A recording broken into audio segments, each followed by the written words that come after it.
দিনী ভাই বোনেরা, আজ আমি অত্যন্ত গুরুত্বপূর্ণ সকলের জানা ছোট্ট একটি দরুদ শরীফের ফজিলত নিয়ে আলোচনা করব।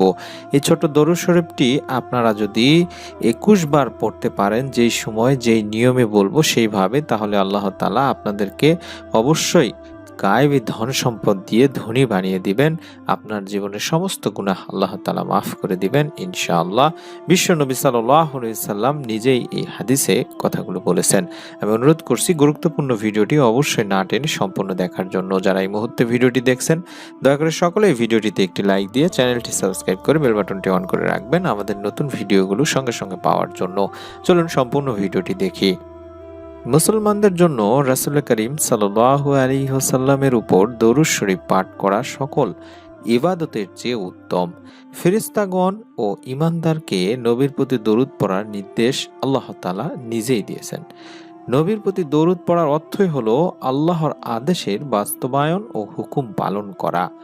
মহান আল্লাহ তাআলার নির্দেশ হলো, নিশ্চয় আল্লাহ ও তার ফেরেশতারা নবীর প্রতি সালাত দরুদ পেশ করেন। হে মুমিনগণ, তোমরাও তার প্রতি সালাত পেশ করো এবং তাকে যথাযথভাবে সালাম জানাও। সূরা আহজাব আয়াত ৫৬-তে আল্লাহ তাআলা নিজেই বলেছেন। দরুদ শরীফ সমস্ত বিধানের মধ্যে সর্বোত্তম বা সর্বাপেক্ষা উত্তম কাজ। কেননা আল্লাহ তাআলা কোনো বিধানে নিজের ও নিজের ফেরেশতাদের কথা উল্লেখ করেননি। আমি ও এ কাজ করছি, তোমরাও করো। একমাত্র দরুদ শরীফ ব্যতীত সমস্ত ফেরেশতারা কোনো নির্দিষ্টকরণ ছাড়াই সর্বদা হুজুরে পাকের উপর দরুদ শরীফ প্রেরণ করেন। দরুদ শরীফ গোটা জীবনে একবার পাঠ করা ফরজ। যেখানেই মহানবীর সাল্লাল্লাহু আলাইহি সাল্লামের নাম আসবে একবার পাঠ করা ওয়াজিব। নামাজের অভ্যন্তরে আত্তাহিয়াতু পড়ার পর আমরা এর পাঠ করা সুন্নত, আর সর্বদা পাঠ করা হচ্ছে মুস্তাহাব। আল্লাহ তাআলা তার প্রিয় হাবিবের প্রশংসা ও গুণগান মর্যাদাময় স্থানে করেছেন এবং তার উপর রহমত প্রেরণ করেছেন। ফেরেশতাগণও আল্লাহ রাসূল সাল্লাল্লাহু আলাইহি ওয়াসাল্লামের মহত্ব বর্ণনা করেছেন। অতএব মুসলমানদেরও এরূপ মর্যাদা সহকারে দরুদ সালাম প্রেরণ করা অবশ্য জরুরি। পৃথিবীর প্রতিটি বস্তু মহান আল্লাহ তাআলার গুণগান করে, কিন্তু আল্লাহ তাআলা স্বয়ং তার বিশ্বনবী সাল্লাল্লাহু আলাইহি ওয়াসাল্লামের উপর দরুদ শরীফ পাঠ করেন।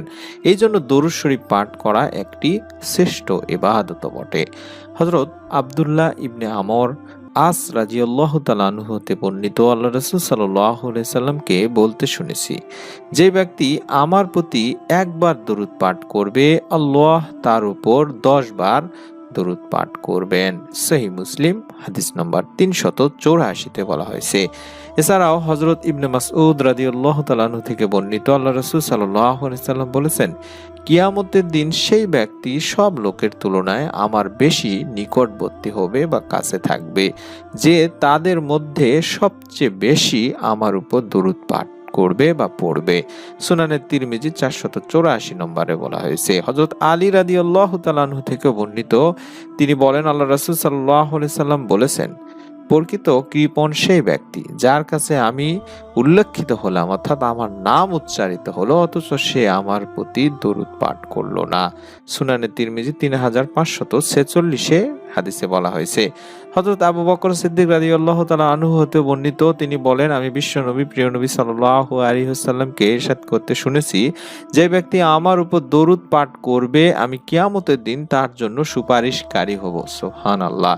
হযরত ওমর ফারুক রাদিয়াল্লাহু তাআলা আনহু আরো বলেন, নিঃসন্দেহে প্রত্যেক দোয়া আসমান ও জমিনের মধ্যখানে বা মাঝখানে ঝুলন্ত অবস্থায় থাকে, তা থেকে কিছুই উপরে আরোহণ করে না, অর্থাৎ আল্লাহ তাআলার কাছে পৌঁছায় না, যতক্ষণ না তুমি তোমার নবীর উপর দরুদ শরীফ পড়বে। সুবহানাল্লাহ। দরুদ পাঠের অসংখ্য ফজিলত রয়েছে দিনী ভাই বোনেরা। তার মধ্যে সবচেয়ে বড় ফজিলত হলো দরুদ পাঠকারীর উপর আল্লাহর রহমত নাজিল হয়। কেননা আল্লাহ এক বিন্দু রহমত সমগ্র পৃথিবীর চেয়েও বড় এবং প্রশস্ত। আপনারা যারা আল্লাহ তাআলার রহমত পেতে চান, প্রিয় নবীর রহমত পেতে চান, ধন সম্পদ পেতে চান, কিংবা গায়েবী অভাব অনটন থেকে রক্ষা পেতে চান বা গায়েবী ধন সম্পদ পেতে চান, গুনাহ মাফ করে নিতে চান, তারা অবশ্যই যখনই দোয়া করবেন তখনই বেশি বেশি দরুদ শরীফ পড়বেন। যখনই আপনি যা কিছু চাইবেন আল্লাহ তাআলার কাছে তখনই বেশি বেশি দরুদ শরীফ পড়বেন। আজকের এই আমলটির কথা আমি আপনাদের সামনে তুলে ধরলাম। এই আমলটি আপনারা প্রত্যেক নামাজের পরে, বিশেষ করে নফল নামাজগুলোর পরে দরুদ শরীফ অন্তত 21 বার করে পড়বেন। নফল নামাজগুলোর পরে দরুদ শরীফ 21 বার করে পড়ার পরে আপনার কাঙ্ক্ষিত চাহিদা আল্লাহ তাআলার কাছে বলবেন। যেমন আপনি এই দোয়াটির মাধ্যমে আল্লাহ তাআলার কাছে গায়েবী সাহায্য চাইতে পারেন, অর্থাৎ ধন সম্পদ চাইতে পারেন, আপনি রিজিক চাইতে পারেন। যে দোয়া প্রার্থনার বরকতে ফেরেশতাকুল ও মানব জাতিরা স্ব জীবিকা প্রাপ্ত হয়ে থাকে, সেই দোয়াটি আপনি করবেন। দোয়াটির বাংলা উচ্চারণ হচ্ছে সুবহানাল্লাহি ওয়া বিহামদিহি সুবহানাল্লাহিল আযীম ওয়া বিহামদিহি আস্তাগফিরুল্লাহ। এই দোয়াটি অত্যন্ত কার্যকরী একটি দোয়া। এই দোয়াটির আমল অবশ্যই করে দেখুন। আপনারা যে কোনো সময়, বিশেষ করে নফল নামাজগুলোর পরে 21 বার দরুদ শরীফ পড়ে এই দোয়াটি অন্তত 3 বার পড়বেন। তারপরে আল্লাহ তাআলার কাছে আবারও 21 বার দরুদ শরীফ পড়ে তারপর আপনার কাঙ্ক্ষিত আল্লাহ তাআলার কাছে চাহিদাগুলো তুলে ধরবেন 2 হাত তুলে মোনাজাতে বলবেন, আল্লাহ তাআলার পবিত্রতা বর্ণনা করছি ও তার প্রশংসা কীর্তির সাথে তাকে স্মরণ করছি। মহান আল্লাহ তাআলার পবিত্রতা বর্ণনা করছি এবং তার প্রশংসা বর্ণনার সাথে আল্লাহ তাআলার নিকট ক্ষমা প্রার্থনা করছি। মনোযোগ সহকারে আমলটি করে দেখুন। আল্লাহ তাআলা আপনাকে অবশ্যই গায়েবী সাহায্যের মাধ্যমে হলেও সাহায্য করবেন। যারা ঋণের মধ্যে আছেন তারা আমলটি করতে পারেন। যাদের সন্তান প্রয়োজন, নেক সন্তান প্রয়োজন, তারাও আমলটি করতে পারেন। আমি অনুরোধ করব, যারা এই নিয়মে আমলটি করবেন তারা সকলে একটি নিয়ত করে ফেলুন, ভিডিওটিতে আমিন লিখে কমেন্ট করুন এবং আপনার নিকট আত্মীয় স্বজনদেরকেও আমলটি করার জন্য বলুন। ভিডিওটি শেয়ার করে দিন তাদের কাছে। পরবর্তী নতুন আমলের ভিডিও যাতে আপনি মিস না করে ফেলেন তার জন্য এই ভিডিওটিতে একটি লাইক দিয়ে চ্যানেলটি সাবস্ক্রাইব করে বেল বাটনটি অন করে রাখার অনুরোধ করছি। সকলে ভালো থাকুন, সুস্থ থাকুন। মহান আল্লাহ তাআলা আমাদের বেশি বেশি দরুদ শরীফ এবং তাওবা ইস্তেগফার পড়ার তৌফিক দান করুন। আমিন। আসসালামু আলাইকুম ওয়া রাহমাতুল্লাহি ওয়া বারাকাতুহু।